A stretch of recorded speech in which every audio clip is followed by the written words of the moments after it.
제가 한마디로 개념 규정을 하면 국힘 게이트다라고 말씀드리겠습니다.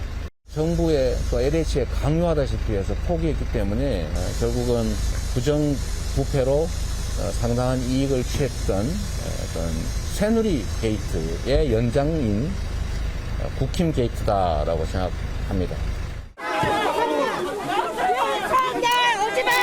윤석열 사과해! 대통령의 측근도 범죄를 저지르면 반드시 감옥에 보내는 것을 국민들이 보셔야 그게 국가입니다. 도대체 이게 무슨 요지경인가 싶지요. 마침 김부겸 총리께서 그저께 국회 본회의에서 상식적이지 않다고 표현하셨던데. 제가 놀란 게 조국 교수랑 요즘 썸 타고 계시더라고요. 조국 수사가 잘못됐습니까? 잘못된 게 아니라 과잉 수사했다는 거예요. 아니, 정가족을 도려가는 수사는 없어요. 아니 그러면은 네, 한 주간의 민심 흐름 살펴보겠습니다. 배종찬 인사이트 K 대표 또 김미연 RN서치 소장 나오셨습니다. 두 분 안녕하십니까? 안녕하십니까? 네. 배 대표님, 대통령 지지율 보면 지난주에 좀 하락을 했습니다. 요인은 어디에서 찾을 수 있을까요? 대통령 국정 수행이 기본적으로 가장 큰 영향을 주는 것은 경제입니다. 네. 그다음에 이제 북한도 영향을 주고, 근데 문재인 대통령의 북한의 영향은 그렇게 강력하게 연결이 되고 있지는 않은 상황이거든요. 지지율만 놓고 보면 네. 가장 무엇보다도 무항산 무항심, 먹고 사는 문제인데 너무 힘듭니다. 네. 코로나 4차 대유행 사회적 거리 두기가 추석 방역 특별 대책으로도 한 달간 더 연장되는 이런 상황 속에서 역시 경제, 국정 수행에 가장 큰 영향을 주는 경제적 타격, 소상공인 자영업청의 지지율이 빠진 것으로 분석됩니다. 네. 차기 대선 주자 적합도 보면요. 이재명 지사 지지율이 지금 1위이고 윤석열 전 총장도 동반 상승을 했습니다. 어떤 요인에서입니까? 저는 뭐 지지층이 결집을 했다고 보여집니다. 네. 특히 이제 윤석열 전 총장, 이 이제 대장동 이재명 지사의 대장동 땅 의혹 사건이 나기 전에는 윤석열 전 총장 관련해서 검찰 고발. 네, 검찰 논란이 있었는데요. 그 때문에 아마도 지지층이 좀 결집을 한 것 같습니다. 그 때문에 윤석열 후보의 지지율이 올랐고요. 또 거기에 덧불려서 홍준표 후보의 지지율 상승도 저는 뭐 윤석열 후보에게 조금 도움이 된 것 같습니다. 결국은 야권판이 좀 넓어졌거든요. 그러다 보니까 정권 교체를 원하는 국민 조사를 보면 정권 교체를 원하는 목소리가 가반이 넘기 때문에 그런 것이 다 작용을 한 게 아닌가 싶습니다. 지지층 결집 그런 그렇죠. 움직임이 있었다. 배 대표님은 어떻게 보셨어요? 가장 중요한 건 이건 프레임 전쟁입니다. 네. 자, 고발 사주 의혹 답 나옵니까? 안 나옵니다. 네. 이게 뭐 아무리 설명되고 각 진영의 또 이 달변가들이 나와서 이야기를 한다 그러더라도 어느 한쪽의 입장을 또 옹호해주기가 참 쉽지 않은 것이거든요. 일반 국민들은. 특히 이제 가장 중요한 중도층은 이게 이른바 프레임 전쟁입니다. 대장동 의혹. 이재명 후보는 계속 이야기합니다. 수사하세요. 수사하면 되잖아요. 그리고 계속 설명을 합니다. 이건 위험을 안고 있는 이 부동산 개발인데 제일 마지막에 수익을 가져가는 회사가 개발 대박이 터졌다. 그래서 가져간 거 어떡하겠냐. 그러니까 이게 호남 순회 경선도 그렇고 앞으로 남아있는 경선도 그렇고 밝혀지기 상당히 힘듭니다. 이른바 진영 간이 더 결집을 하면서 중요한 이슈가 밝혀지기 힘들 때 우리는 프레임 전쟁이라고 그러거든요. 네. 그래서 프레임 전쟁이 되면 기존의 유력 주자 쪽으로 더 결집합니다. 왜? 선거에서 이겨야 되니까. 그래서 이재명 후보의 지지율도 올라가고 윤석열 후보의 지지율도 올라가는 현상으로 나타나고 있습니다. 네. 주요 후보들 간의 그 양자 대결을 보면요. 지금 지지율 격차가 그렇게 크질 않습니다. 이거는 앞으로도 당분 지속될 것으로 보시는지 아니면 어떤 새로운 커다란 또 변곡점이 생길 부분이 있을 것인지 그 점은 어떻게 보십니까? 아마 추석 민심에 의해서 1차 변곡점이 생기지 않을까 싶습니다. 네. 양자 대결에서. 그리고 이번 주에 나온 한국갤럽의 양자 대결 조사를 보면 이 양 후보들이 다 초박빙으로 조사가 됐거든요. 네. 뭐 홍준표 후보도 마찬가지고 또 요 당시에 또 갤럽에서 밝혔지만 이 조사 시점에 그 국민의힘의 1차 경선 컷오프 여론조사가 있었습니다. 그러다 네. 보니까 보수 진영이 좀 총결집을 한 결과 때문에 이런 이제 보수층 이런 결과가 좀 나온 것 같고요. 그럼에도 불구하고 이재명 지사는 지금 뭐 프레임 전쟁이라고는 하지만 국민들이 지금 가장 민감한 게 부동산이거든요. 네. 그러니까 이 고발 사주 의혹도 상당히 이제 국민들이 중요하게 생각하지만 그보다 더 중요하게 생각하는 건 이 부동산 문제이기 때문에 저는 이재명 지사가 물론 지금 말씀하신 대로 수사해라. 그럼 나는 돈 1원 한 장 받은 것도 없다. 나는 관련이 없다. 얘기하는 것까지는 좋지만 이쪽 저쪽에서 이렇게 하다 보면 국민들이 상당히 피로감을 느끼게 됩니다. 네. 피로감을 느끼면 1, 2 후보보다는 3, 4 이 다른 후보에게 약간 더 시선을 보내줄 수 있기 때문에 그런 거를 감안해 봤을 때 저는 1, 2 주자들의 지지율은 상당히 좀 변화가 있지 않을까 이렇게 좀 예상을 오히려 해봅니다. 변화가 있을 것이다. 네. 1, 2로 지지층이 결집하는 것이 아니라 그 바로 다음에 있는 주자들로 옮겨갈 수도 있다. 이런 뭐 그럴 분석인가요? 가능성도 좀 있어 보이지 않나 싶습니다. 왜냐하면 부동산 문제는 워낙 민감하기 때문에. 중요한 대목인데요. 네네. 공감하십니까? 아니면 다른 견해신가요? 저는 이게 프레임 전쟁이라는 이유가 뭐냐면 답이 나오냐 이거죠. 네네. 그럼 고발사주 의혹은 답이 당장 나옵니까? 윤석열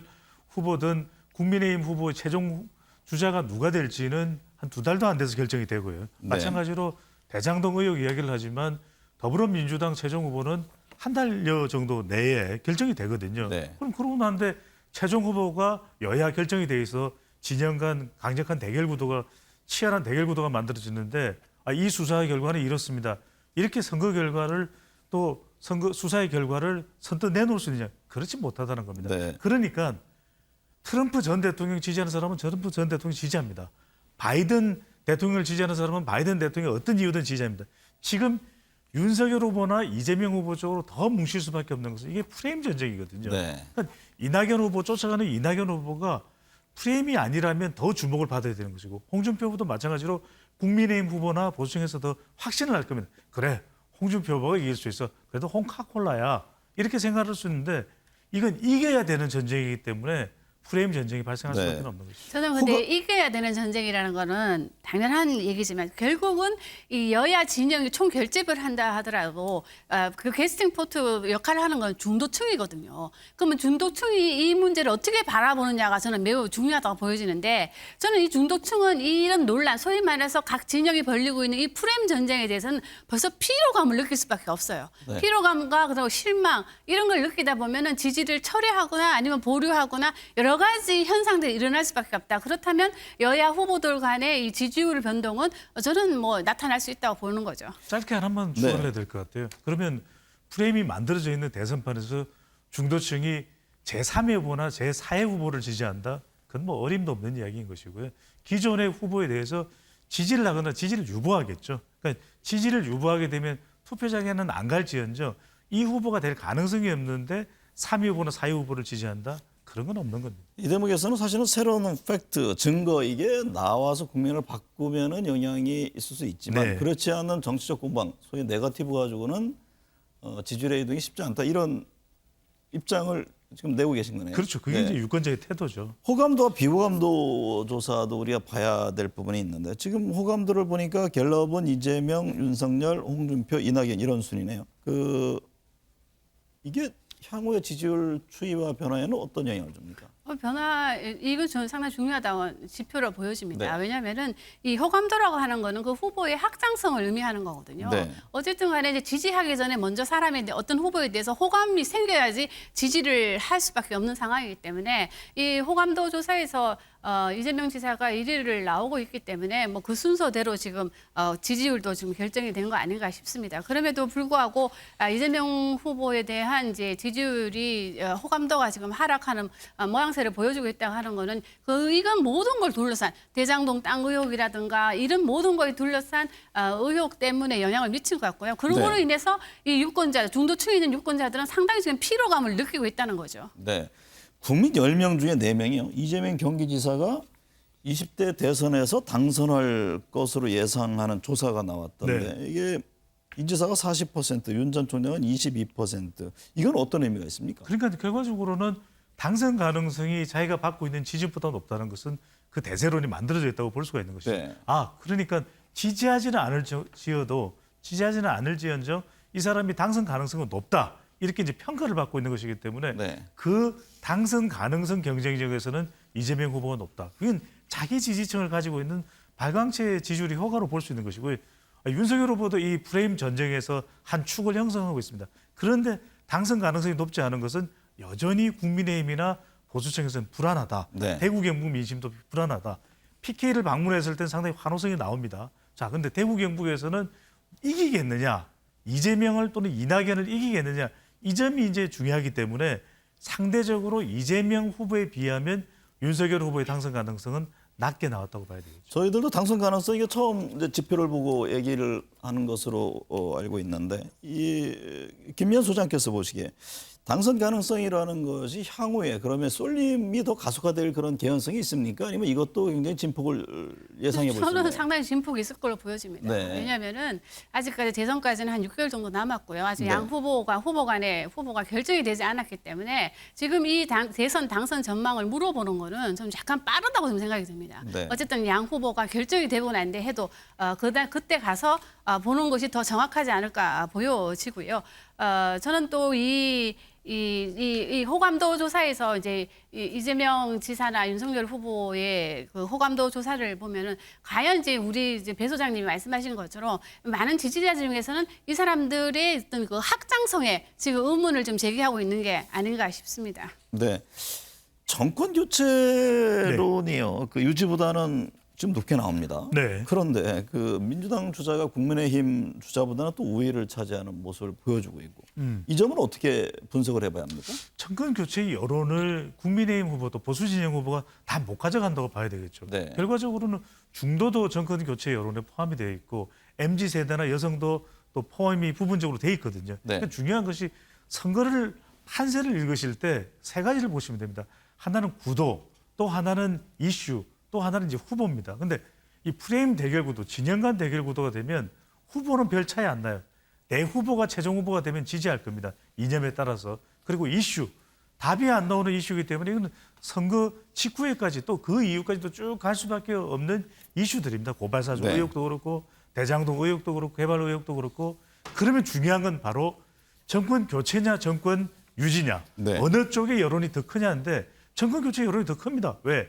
문재인 대통령에 대한 부정평가가 더 높거든요. 그렇다면 이걸 얼마만큼이나 이 국민의힘이나 보수 진영에서 확보를 하느냐. 이게 중요한데 아직까지는 충분히 또 기대만큼 확보를 못하는 상황으로 봐야 되는 거죠. 호남 지역 경선 민주당 지금 남아 있잖아요. 그 이번 주말인데 정세균 전 총리의 사태도 지금 전체적으로 이제 과반이 되느냐 안 되느냐에 따라서 결선 투표로 가느냐 마느냐 결정되는데 이게 두 가지가 굉장히 중요한 지금 이슈가 되고 있습니다. 그 점에 대한 전망은 어떻게 하고 계세요? 저는 이 호남 경선에서는 상당히 양 후보 1위 후보 간이 상당히 초박빙으로 나올 것 같습니다. 네. 왜냐하면은 시간이 지날수록 호남에서 이 양 후보의 격차가 지금 계속 좁혀지고 있거든요. 좁혀지고 있는 상황이기 때문에 저는 상당히 초박빙으로 나올 것 같은데 순위까지 변화도 예상이 됩니까? 아니면 박빙은 그대로 순위는 유지한 상태에서 근데 간다는 저희들이 얘기인가요? 이제 제가 여기 나와서 누가 1등 할 것 같다 얘기하는 거는 제 입장에서는 조금 네네, 하고 알겠습니다. 또 네. 선거법에 위반이 되기 때문에 네. 그런데 이제 중요한 건 여기서 우리가 봐야 될 거는 그 정세균 총리의 그 사태가 과연 누구에게 도움이 될 것이냐는 거죠. 네. 특히 이제 전북 같은 경우는 이재명 지사가 조금 우위에 있는 걸로 알려져 있는데 과연 그럼 전북에서 표를 받고 있던 정세균 전 총리의 사태가 과연 누구에게 쏠림 현상을 주느냐에 따라서 저는 이 가반이 되냐 안 되냐가 결정이 될 것 같지만 누군가가 가반하기에는 저는 상당히 어려워 보입니다. 네. 배 대표님은요? 정세균 후보가 사퇴한 것은 이낙연 후보에 더 보탬이 된다고 봐야 되겠죠. 네. 왜냐하면 같은 호남이 뭉칠 수 있는 여건이 만들어졌다. 그렇다면 중요한 것은 전남지사를 역임했기 때문에 전남에서는 우세 가능성이 점쳐지고 있거든요. 이낙연 네. 후보가. 전북은 2파전이 될 것이고 저는 중요한 것이 광주다. 광주에서 20대, 30대, 40대의 권리당원이 젊은 세대입니다. 이들이 과연 누구에게로 갈 것이냐. 여기에 이낙연 후보의 국회의원직 사퇴도 영향을 줄 수가 있는 것이고 최근에 이재명 후보와 관련해서는 부동산 이슈이기 때문에 젊은 세대들도 상당히 민감합니다. 네. 여성들도 이 대장동 개발 의혹이 호남만큼은 또 영향을 줄 수가 있거든요. 그 다음으로 이 이슈가 논란이 되고 있는 이슈가 영향을 줄 수 있는 것은 후반부 순회 경선에 있는 서울 지역인데 네. 저는 상당히 팽팽할 것 같아요. 네. 특히 중요한 것은 광주 20에서 30대, 40대의 권리당원. 광주에서 이재명이 이기느냐, 이낙연이 이기느냐가 중요하고 이낙연 후보가 더 중요할 수밖에 없죠. 왜 반전을 또 시도하고 네. 반전을 얻어내야 되기 때문에 그렇다면 이낙연 후보가 50%를 넘어선다면 상당히 이거는 파란을 일으킬 것이고요. 네. 45%만 넘어간다 하더라도 후반전을 한 번 더 치열하게 가져갈 수 있는 동력이 될 걸로 보입니다. 박빙으로 보십니까? 아니면 지지율 격차가 이전 경선 흐름대로 갈 것으로 보세요? 저는 큰 차이가 안 날 것 같아요. 네. 호남만큼은 25일, 26일 큰 차이가 없을 것 같아요. 두 분 다 네. 박빙을 점치시는군요. 야권 대선 주자들 보면 홍준표 의원 지지율 상승세 쭉 가다가 TV 토론에서 이게 조국 전 장관 일가 수사에 대한 언급, 자신이 생각을 바꾸겠다 이렇게 말할 정도인데 이게 향후 지지율에 어떤 변화를 줄 수 있을까요? 지지율에 약간의 변화는 있을 수 있겠지만 네. 저는 뭐 그다지 크게 영향을 줄 것 같지는 않습니다. 왜냐하면 이제 홍준표 후보의 지지율을 보면요. 20, 30대 남자에서 압도적인 지지를 받고 있는데요. 네. 20, 30대 중에는 이 이제 뭐 조국 뭐 논란 젊은 보수들이 지지할 수도 있겠지만 홍준표 후보 지지층은 상당히 그동안 정치에 대해서 무관심하거나 정치에 어떤 실망했던 20, 30대들 남자들이 홍준표 후보를 지지하는 거기 때문에 저는 뭐 영향은 줄 수 있겠지만 생각한 것만큼 그렇게 큰 영향은 주지 않을 거로 보여집니다. 배 대표님은? 네. 조국 수홍 파장이 클 것 같아요. 네. 이렇게 낙인이 찍히는 것이 정치인이나 대선 후보로서는 참 경계해야 될 일이거든요. 그러니까 네. 20, 30대 지지율 상승세가 끊길 수 있죠. 국민의힘에서도 조국 수홍을 내? 이런다면 우리 마음이 또 이 홍준표 후보로 가기가 힘든데 저는 과잉 수사 운운할 것이 아니라 과잉 바른 평가를 받을 수밖에 없다. 네. 앞으로 있을 홍준표 후보의 상승세 지지율 추세에 가장 큰 변곡점이 될 발언이 조국 수홍이었던 걸로 보입니다. 네.